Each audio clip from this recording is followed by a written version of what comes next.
Right, ఇక BJP MP Raghunandan Rao మీడియాతో మాట్లాడతారు. ఇప్పుడు లైవ్ చూద్దాం. ముగిసిపోయిందో అదే రీతి లోపల గౌరవనీయులు టీఆర్ఎస్, బీఆర్ఎస్, సిఆర్ఎస్ తర్వాత ఈ జైత్రయాత్ర కూడా అటే పోతుందేమో అని నాకు చాలా స్పష్టంగా అనిపిస్తూ ఉంది. ఒక మాట, మరి కేసీఆర్ గారు మేం చేయలేకపోయినాం, లేదా కేంద్ర ప్రభుత్వం రాష్ట్ర ప్రభుత్వాలు సరిగా పనిచేస్తలేవు, ఇస్తలేవు, రైతన్నలను ఆదుకుంటలేవని, రైతు కష్టం వచ్చిన రోజు ఉండాలని ప్రధానమంత్రి ఫసల్ బీమా యోజనని 2016లో నరేంద్ర మోడీ గారు ప్రారంభించారు. ప్రారంభించిన కొత్తలో తెలంగాణ రాష్ట్ర ప్రభుత్వం దాంట్లో చేరింది. కొద్ది రోజులు ఉన్నారు, 20 దాకా భారత ప్రభుత్వం ప్రారంభించినటువంటి ఫసల్ బీమా యోజనలో తెలంగాణ రాష్ట్ర ప్రభుత్వం కూడా ఉండే. ఏమైందో తెలియదు కానీ 20 తర్వాత అప్పటి ముఖ్యమంత్రి కేసీఆర్ గారు ఫసల్ బీమా పథకాన్ని ఆపేసినారు.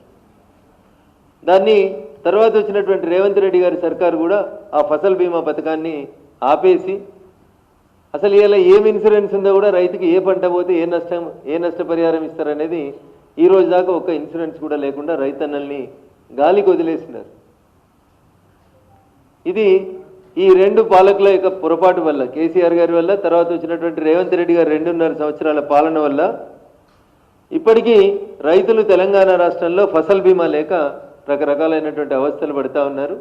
దయించి మీడియా మిత్రుల అటెన్షన్ని నేను ఒక 7 ఊర్లకే, చేగుంట, నార్సింగి, మాసాయిపేటలో హైవే మీదనే 7 గ్రామాల వైపు తీసుకెళ్తే వడ్ల ఆరబోస్తే రోడ్ల మీద ఎట్లా ఆరబోస్తారో అంతకంటే ఎక్కువగా వడగళ్ళ వానబడి రైతులకి కన్నీళ్లు మిగిల్చింది. ఇప్పుడు ఆ రైతన్న ఒక్కొక్కరు కౌలు రైతు 5 ఎకరాలు, 8 ఎకరాలు, 10 ఎకరాలు, 12 ఎకరాలు చేసుకున్నటువంటి రైతులకి ఇలా నష్టపరిహారం ఎట్లా ఇవ్వాలి, ఏమి ఇవ్వాలి అనే దానికి ప్రభుత్వం దగ్గర ఒక అంచనా లేకపోవడం వల్ల రైతన్నలు ఇబ్బంది పడుతూ ఉన్నారు. దేశవ్యాప్తంగానేమో దాదాపు 78.4 కోట్ల మంది రైతులు ప్రధానమంత్రి నరేంద్ర మోడీ గారు తీసుకొచ్చినటువంటి ఫసల్ బీమా పథకం లోపల సభ్యత్వం తీసుకుంటే దాదాపు ఇప్పటి వరకు 22.7 crores ఆఫ్ ఫార్మర్స్కి ఏ రకంగా నష్టం జరిగినప్పటికీ కూడా భారత ప్రభుత్వం ఫసల్ బీమా యోజన కింద చేయూతనందించింది.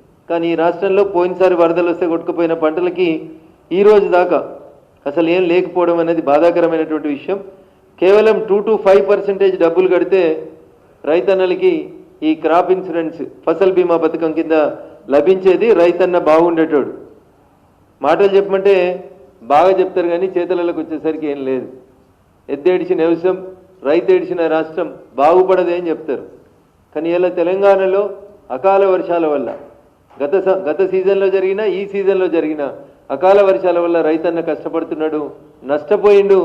దానికి నష్టపరిహారం ఇవ్వాలని ఎకరాకి మినిమం 50,000 రూపాయల నష్టపరిహారం నా పార్లమెంటు పరిధి లోపల జరిగినటువంటి వడగండ్ల వానలో నష్టపోయినటువంటి రైతన్నలకు ఇవ్వాలని చెప్పి భారతీయ జనతా పార్టీ పక్షాన మేము డిమాండ్ చేస్తూ ఉన్నాం. ఇక నిన్నటి పంచాయతీ గురించి మళ్ళీ మనం మాట్లాడుకోవాలని అనుకుంటే ఇద్దరు కలిసి ఏం మెసేజ్ పంపించారో ఒకసారి ఆలోచించుకోవాలి. మనం కాంగ్రెస్ పార్టీ ఎన్నికల కంటే ముందు పిసిసి అధ్యక్షుని హోదాలో రేవంత్ రెడ్డి గారు, రాహుల్ గాంధీ గారిని తీసుకొని నిన్న రేవంత్ రెడ్డి గారు